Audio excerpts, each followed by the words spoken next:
All right, simple video. People do it every day who buy aquariums, but a lot of them don't know how to do it correctly.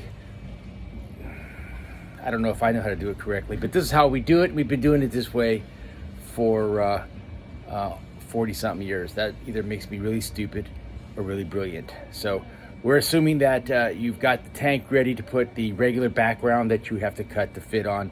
And I didn't think about doing this till I was already into the game, but we stopped it where we were. I can describe. All right, so we're describing what's going on because I accidentally hit the wrong button just a second ago.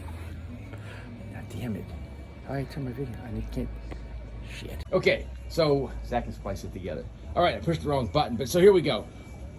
What we've done so far is we stretched the background across the tank. We put a couple pieces of tape to hold it on, and then we cut this edge. Now, I know you're thinking, oh, they did a crappy job, but the silicone is on the other side of this, and you'll never see this. This was the rough cut side. This is the side that I trimmed just now. And to do that, all I did was take a razor blade in my hand and just come down while I was holding the razor blade. The reason we cut it short is so we can pull this background tight.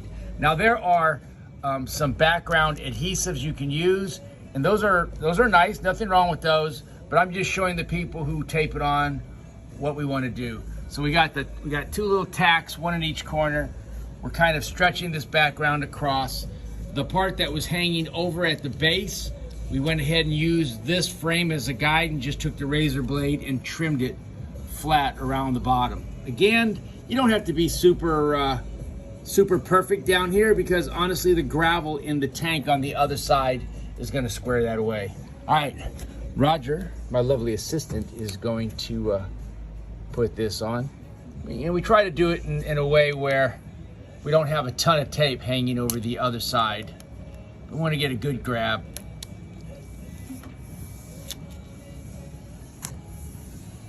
And you just go to kind of pull it and stretch it over.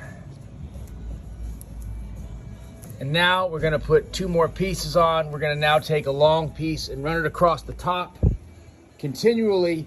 That way, in case any water splashes, it doesn't get between the background and the glass and you end up with that gnarly looking water spot. So that'll be his next detail. And then the final thing was we'll just go ahead and pin it down to the bottom so it's nice and flat and it's good on the other side. So other options are painting the background, vinyling it, and those are great and I like them. But hey, man, you got a fish tank and you want a scenery, you don't necessarily want a solid color, then the good old school backgrounds, not a thing wrong with that. Preparation is the alcohol. That's right. We did clean everything with alcohol first. Like Roger said, gets any oils or silicone residue off so your tape sticks really good. We've got these things have been on some tanks for many years and are still holding fine. So anyway, that's it. Just a quickie to show you guys, one way to put a background on, the old school way. And if you want to use some of the background adhesives, they're basically like an oil that you would put on and cling it. I've had people use vegetable oil but you still would use the same cut technique. Cut it a little bit short. You don't want no flapping edges over here.